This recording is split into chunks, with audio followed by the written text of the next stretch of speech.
In 1965, the science fiction novel Dune would be released.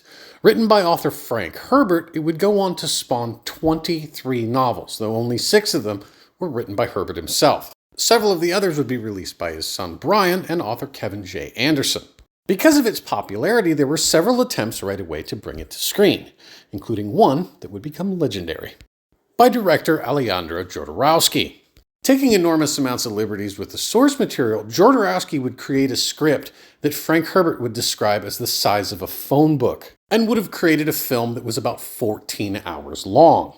Now, ultimately, Jodorowsky's Dune was scrapped, largely due to budget concerns. But the entire movie was in fact storyboarded, and we are left with at least a lot of really beautiful concept art. And it wouldn't be until 1984 that David Lynch's Dune was released. According to Frank Herbert himself, he was actually quite pleased with the film, as it stayed much closer to the source material than previous attempts.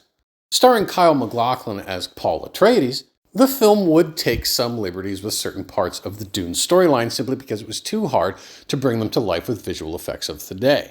And although the visual effects from 1984 are of course dated, they still hold up pretty well, with some seemingly very complex visual effects pulled off in a very simple way, like this guy. A hunter seeker.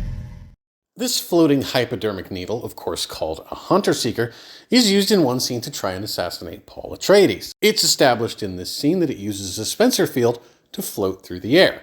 But to pull off this visual effect, it was actually mounted to a pane of clear glass. Much like the floating pen in 2001's A Space Odyssey, it is a super simple way to pull off that special effect. And the hunter seeker POV, where you see its interior while it's looking at Paul, was actually pulled off by creating a plexiglass dome with all of the interior working inside of it mounted to the front of the camera. The original prop was made from brass, aluminum, and resin, and it's one of those projects I'll always think I'll get around to building. Well, now I don't have to. This is the brand new licensed replica of the Hunter Seeker from my friends at Paragon FX, who were kind enough to send me one just a couple of days ago. Now, this is the second replica that I've gotten from Paragon FX. The other one is the Blade Runner blaster, which I'll do a video about here shortly. And both of them, and I think this is probably the case for all their stuff, is packaged really, really beautifully. The prop itself, just like the original, is machined aluminum and brass with resin components, and that needle is in fact a metal needle, so if you get one of these, be quite cautious. Limited to edition of 500, I went ahead and took some measurements of this compared to some of the known measurements of the actual prop, and they're pretty dead on. Now, when this thing was announced some time ago, I immediately put a deposit down to get one, but the folks at Paragon were kind enough to just send me one.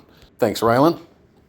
As far as replicas go of the Hunter Seeker, this is actually one of the best ones I've ever seen.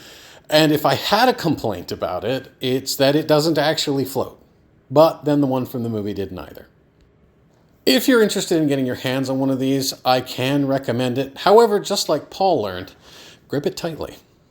Don't forget to follow me on all the other social platforms. Thank you again for watching. Props to history.